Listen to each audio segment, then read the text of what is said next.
Visualisez cette scène. Vous vous trouvez là, les yeux rivés sur votre téléphone, espérant recevoir un message qui refuse d'arriver. Peut-être repassez-vous sans cesse cette dernière discussion dans votre esprit, vous questionnant sur sa signification réelle pour cette personne qui paraît maintenant si lointaine. Ce mélange d'espoir et d'incertitude vous ronge l'estomac, refusant de vous libérer de son emprise. Mais que diriez-vous si je vous révélais que Carl Jung, l'un des penseurs les plus remarquables de la psychologie, a mis au jour l'existence de signaux cachés en vous? Ces murmures de votre âme connaissent déjà la vérité. Vous n'avez plus besoin de deviner si vous comptez pour lui, car votre inconscient détient déjà cette réponse. Aujourd'hui, nous déchiffrerons ensemble ces indices en nous appuyant sur les découvertes révolutionnaires de Jung. Je vous assure qu'à la fin de cette exploration, non seulement vous comprendrez si vous occupez vraiment une place dans son cœur, mais vous retrouverez également cette femme authentique et puissante qui sommeille en vous. Restez donc avec moi. Cette expérience transformera votre perception des relations et de vous-même. Carl Jung a découvert quelque chose qui semble élémentaire mais qui s'avère profondément transformateur. En vous réside un univers intérieur complet, un cosmos invisible qu'il a nommé l'inconscient. Il ne s'agit pas simplement d'une bibliothèque de souvenirs oubliés, c'est une force vivante qui vous transmet constamment des signaux. Mais voici le défi. Dans le tumulte du quotidien, entre les devoirs, les attentes familiales et la pression d'incarner la femme parfaite, nous avons appris à faire taire cette voix. Concernant l'amour et les relations, cette déconnexion nous laisse égarés. Combien de fois avez-vous ressenti que quelque chose clochait avec quelqu'un, mais avez-vous écarté cette sensation en vous disant « j'imagine probablement des choses » ou êtes-vous resté dans une relation qui vous vidait de votre énergie simplement pour éviter la solitude? Jung affirmerait « ces événements ne sont pas des hasards, ce sont des messages de votre inconscient qui tentent de vous protéger et de vous orienter vers votre véritable place. » Pensez à une situation que nous avons toutes vécue. Vous rencontrez quelqu'un qui semble idéal. Il vous écrit, recherche votre proximité, vous fait vous sentir unique, puis quelque chose se modifie. Il commence à prendre ses distances, ses réponses deviennent plus froides et vous vous demandez « ai-je commis une erreur ?» À cet instant, votre mental cherche des explications. Il doit être occupé ou il a peut-être besoin d'espace. Mais pendant que votre esprit recherche la logique, votre corps ressent autre chose. Une oppression dans la poitrine, un malaise innommable. Jung enseigne que cette sensation n'est ni imagination ni insécurité. C'est votre inconscient qui s'exprime dans son propre langage. Il n'utilise pas les mots, mais les symboles, les émotions, l'intuition.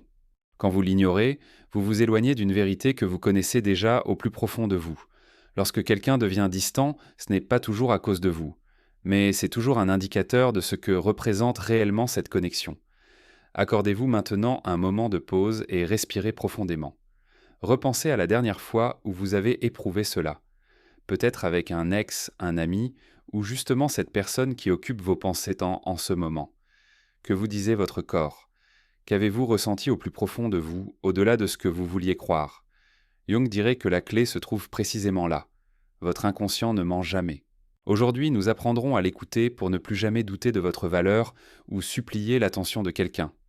Abordons maintenant l'ombre, l'un des concepts les plus fascinants de Jung.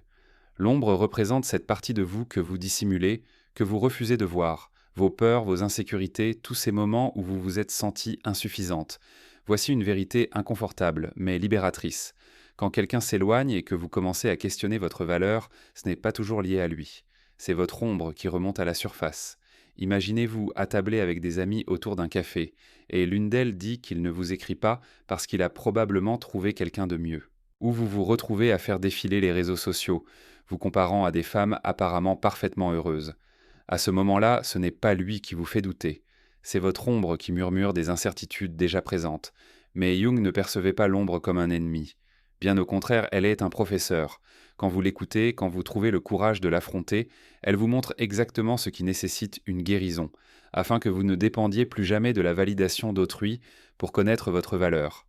L'un des premiers signaux cachés que Jung souligne concerne ce que vous ressentez en l'absence de cette personne. Si son absence vous plonge dans une spirale d'autocritique, si vous commencez à douter de votre beauté, de votre intelligence ou de votre valeur, alors ce n'est pas l'amour qui se reflète en vous. C'est votre ombre qui réclame de l'attention. Mais si vous parvenez à rester sereine, si son absence n'ébranle pas votre paix intérieure, alors vous avez touché quelque chose de plus profond, votre authenticité. Jung affirmait qu'une relation alignée avec votre vrai moi ne vous fait jamais questionner votre estime personnelle. Elle vous élève. Demandez-vous donc maintenant, quand cette personne s'éloigne, vous sentez-vous davantage vous-même ou moins? Gardez cette réponse en mémoire car nous y reviendrons. Voici un exercice que vous pouvez essayer immédiatement. Vous recevez un message bref et froid de quelqu'un à qui vous ne cessez de penser. Au lieu de répondre instantanément ou de trop analyser quoi écrire, tentez ceci. Fermez les yeux un instant. Placez votre main sur votre cœur et respirez profondément. Demandez-vous, que ressens-je ici même? Si vous éprouvez de la peur, de l'insécurité ou une envie de réparer la situation, c'est un signe que votre inconscient essaie de vous communiquer quelque chose. Jung croyait que nos émotions fonctionnent comme une boussole. Utilisez cette boussole aujourd'hui et partagez dans les commentaires ce que vous avez découvert. Comment vous êtes-vous senti en l'essayant? J'aimerais connaître vos réflexions car vos mots n'aident donc pas seulement vous, ils inspirent dans cette communauté de femmes courageuses qui grandissent ensemble dans la vérité. Avant de poursuivre, voici une petite mission pour vous et pour moi. Si ce que vous venez d'entendre a touché quelque chose en vous, appuyez sur le bouton j'aime et partagez cette vidéo avec une amie qui analyse excessivement chaque message qu'elle reçoit.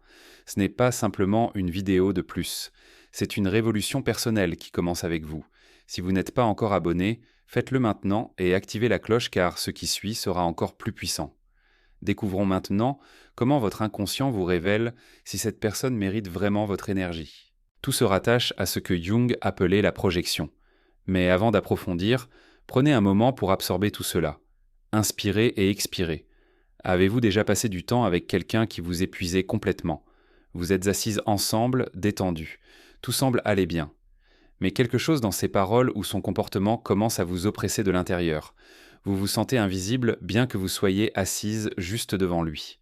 Quand vous rentrez chez vous, au lieu de ressentir de la joie, un vide vous habite. Jung dirait « ce n'est pas une coïncidence ». Votre inconscient vous avertit que cette personne draine votre énergie.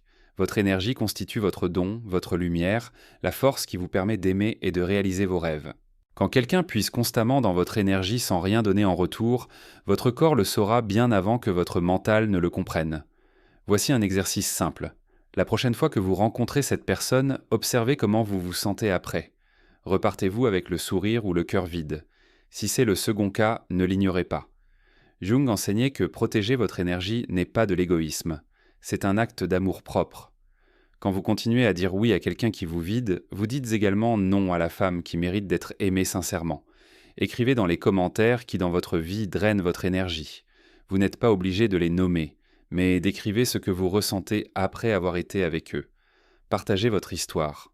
Ceci est un espace sûr où nous grandissons et apprenons ensemble. L'épuisement n'est pas toujours physique. Parfois, c'est un vide émotionnel.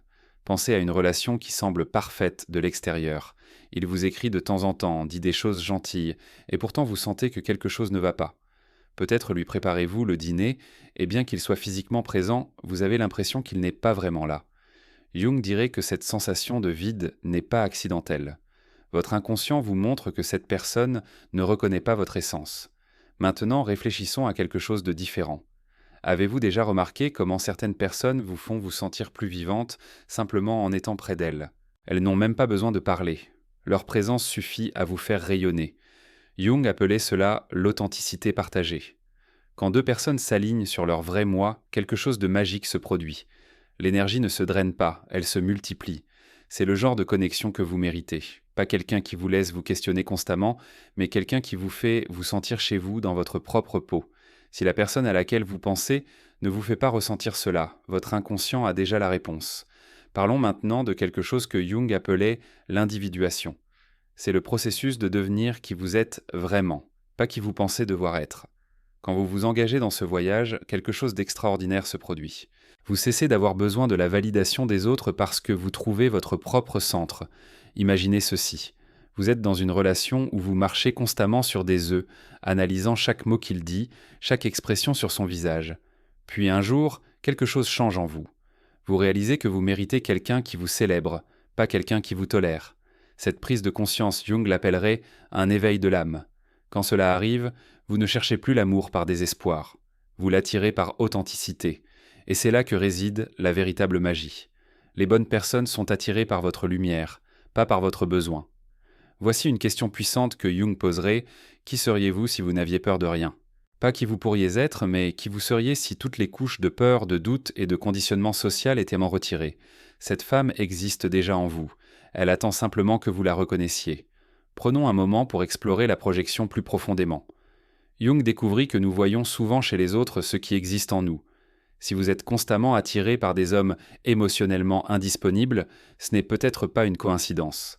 Cela pourrait refléter votre propre relation avec la vulnérabilité. Mais voici le pouvoir de cette prise de conscience. Une fois que vous reconnaissez le schéma, vous pouvez le changer. Vous n'êtes plus victime de vos attractions inconscientes. Vous devenez la créatrice consciente de votre vie amoureuse. Jung croyait que l'amour véritable ne complète pas vos manques. Il honore votre plénitude. Quand vous rencontrez quelqu'un qui vous aime pour qui vous êtes, pas pour qui il veut que vous deveniez, vous savez que vous avez trouvé quelque chose de rare et de précieux. Maintenant, parlons de synchronicité. C'est quand l'univers semble conspirer pour vous envoyer des messages. Vous pensez à quelqu'un et il appelle. Vous avez besoin d'une réponse et elle apparaît dans un livre que vous ouvrez au hasard. Jung voyait ces moments non comme des coïncidences, mais comme des preuves que nous sommes tous connectés par quelque chose de plus grand que nous. Quand vous êtes aligné avec votre vrai moi, ces synchronicités deviennent plus fréquentes. C'est comme si l'univers récompensait votre authenticité en vous guidant vers ce qui vous sert le mieux. Si vous avez vécu cela récemment, partagez votre histoire dans les commentaires. Ces expériences nous rappellent que nous ne sommes jamais vraiment seuls. Retournons à la question centrale. Comment savoir s'il tient vraiment à vous ? Jung dirait que la réponse ne se trouve pas dans ses actions, mais dans votre ressenti. Si sa présence vous apporte la paix, et si son absence ne vous détruit pas, c'est un bon signe. Mais si vous vous retrouvez constamment à analyser ces mots, à chercher des significations cachées, à adapter votre comportement pour garder son attention, alors votre inconscient vous dit que ce n'est pas la bonne personne. L'amour véritable ne vous fait pas douter. Il vous rassure. Il ne vous diminue pas. Il vous élève. Si vous devez constamment vous prouver digne de son amour, ce n'est pas de l'amour, c'est une transaction. Jung enseignait que nous attirons ce que nous sommes, pas ce que nous voulons. Si vous voulez attirer un amour sain, commencez par cultiver une relation saine avec vous-même. Traitez-vous avec la gentillesse que vous souhaiteriez recevoir. Fixez des limites qui honorent votre valeur. Poursuivez vos rêves avec passion. Quand vous faites cela, quelque chose de merveilleux se produit. Vous arrêtez d'accepter les miettes d'amour parce que vous savez que vous méritez le festin complet. Vous arrêtez de supplier l'attention parce que vous êtes trop occupé à créer une vie qui vous remplit de joie. Voici un exercice final que Jung approuverait. Ce soir, avant de vous coucher, regardez-vous dans le miroir. Pas pour critiquer votre apparence, mais pour reconnaître la femme forte et belle que vous êtes. Dites-vous « Je suis digne d'amour, je mérite le respect, je suis complète en moi-même ». Répétez cela jusqu'à ce que vous le ressentiez vraiment. Car la vérité est que vous n'avez pas besoin qu'il vous choisisse pour être précieuse. Vous étiez précieuse avant de le rencontrer et vous le resterez après. Votre valeur n'est pas déterminée par l'attention qu'il vous accorde ou non. Si cette personne vous fait vous sentir moins que extraordinaire, laissez-la partir. Non pas par amertume, mais par amour-propre. Faites de la place dans votre vie pour quelqu'un qui reconnaîtra votre lumière et l'honorera. Cette personne existe et elle vous cherche aussi. En conclusion, rappelez-vous que Jung nous a appris que le voyage le plus important que nous puissions entreprendre est celui qui nous mène à nous-mêmes. Quand vous vous connaissez vraiment, quand vous vous aimez authentiquement, quand vous vivez selon vos valeurs, l'amour que vous attirez sera à la hauteur de cette authenticité.